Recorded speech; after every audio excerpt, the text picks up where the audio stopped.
Hey, what's up, y'all? It's Courtney here. The freedom of choosing like who you date or who you spend the rest of your life with is such a wonderful thing. It's like choosing if you want to eat a red apple or a green apple. My favorite is red apples. Being able to choose freely who you spend the rest of your life with is such a wonderful thing and wonderful aspect to have. The freedom to choose, the freedom to have choice. And that's really in all things. You're not really forced in a certain situation where you can't have that choice or that decision making aspect to say, should I be in this relationship or should I not? Should I stay in this marriage or should I not?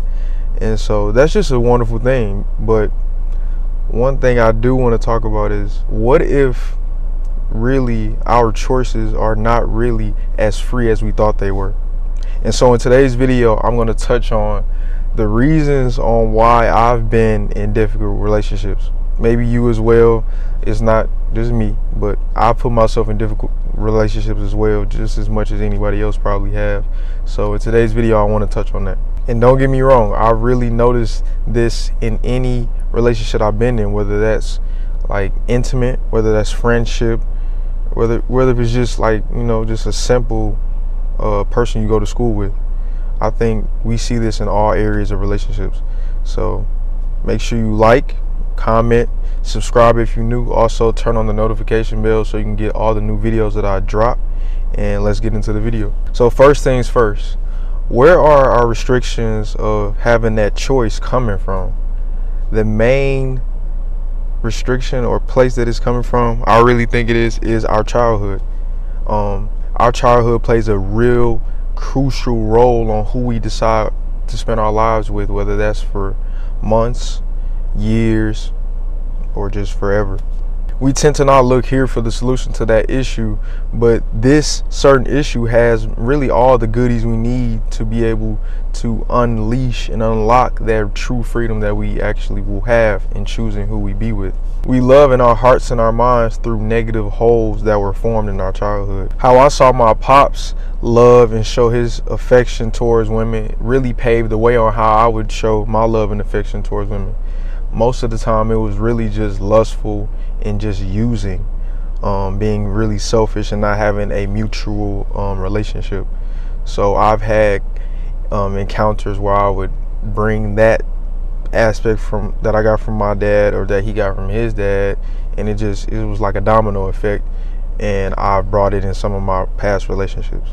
So I think it starts with our foundation, which is that childhood, and it's really crucial. Even what the world presents to us like as teenagers and kids is insane. The having that freedom of being exposed to negative aspects of showing love, like sex, I think that's really hurting the true foundation of children, and is hurting what parents are going to be in the future, because monitoring that is really key, so they won't be able to put themselves in those positions. And that's why I think the childhood, or your childhood just in general, is where you can make or break a child on how they truly define what love is. Now the second key thing is just setting it aside.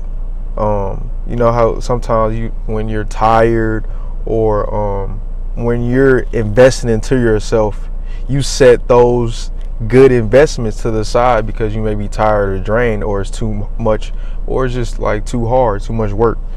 And so I've been in that situation myself where I've encountered trials and trials again of people who were good to me, as far as within a relationship, and I would just set it aside, whereas breaking up or putting a wall between us and really tarnishing the individual, which is them or myself, and just the relationship as a whole.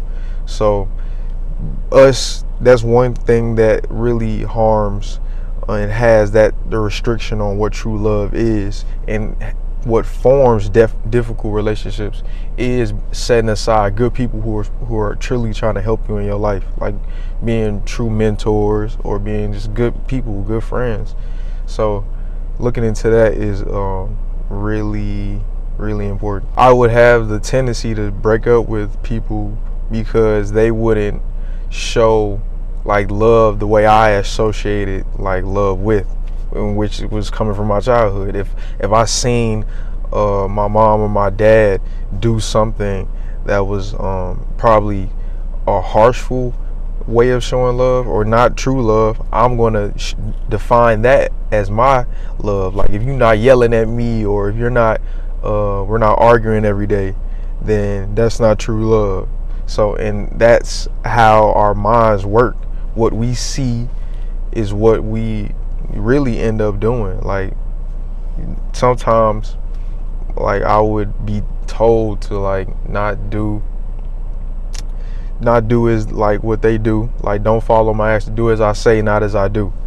And that was really hard because I know a lot of kids, we are all like, as human beings, really hands-on. Like if we see you do this, we're gonna do it. Like if you can't tell me to listen to what you say and you do something totally different. Like it's super hard. But anyways, I would notice that people would do this just due to the fact that they didn't have that certain type of person in their life that would show them this type of suffering that will like define that love is real. Like that love is real. And that's the harshest, most sickest thing that a person can put themselves in, whether they know it or not, is to want to suffer, have this type of suffer, just due to the fact that that is what it's been defined for you. Like love is defined as arguing or suffering or yelling at each other all the time. So basically, you're wanting the worst of the worst until you just end up like bursting, like just in flames of anger and just being truly unhappy, and you would just put yourself in a black hole, like in a dark space. And I feel like that's something that's hard to get out of, and I don't want to get to that point. So based on that, instead we want to respond to our negative behaviors and habits with what we've seen that was maybe a negative representation of love in our childhood, and it just keeps going. It's like a domino effect. It will just keep going on and on. But the main thing is you have to be able to want to change, want to adjust in a healthy and fine manner. And based on these 2 points of just noticing that it comes from our childhood, comes from our foundation, and that setting aside key, or just good people, you could put yourself in a harsh position of not having a good person ever. One way, or one question you want to ask yourself is, how can you grow from this? No, not how can you fix this, but grow. Because you can fix it but not move. You have to go at an incline and just grow. So one question I ask myself is, how can I grow from this? So I noticed that the goal in a relationship is to grow with that person until death do them part. And I think the only way this will happen is if we first learn each other, second, point out or figure out any negative key trends or patterns in that person, and thirdly, just use that wisdom, use our wisdom from whether that's our past relationships or just the wisdom that we didn't have at first within our childhood. Like use our childhood experiences of what we've seen and just use that to really truly get to know that person and learn and give each other chances and truly have that patience that we all would want for ourselves. Have that patience to be able to grow and to be able to really mold that true love that we want. One thing for sure is that we have to learn from our parents or just our past generations that have came before us. And that's in any and everything we do. And most importantly, wanting to grow for oneself is key for all of this to even occur. You have to want to grow within yourself to be able to grow with another person. So that's all, folks. This is why I've been in difficult friendships, whether they're intimate relationships or just relationships in general.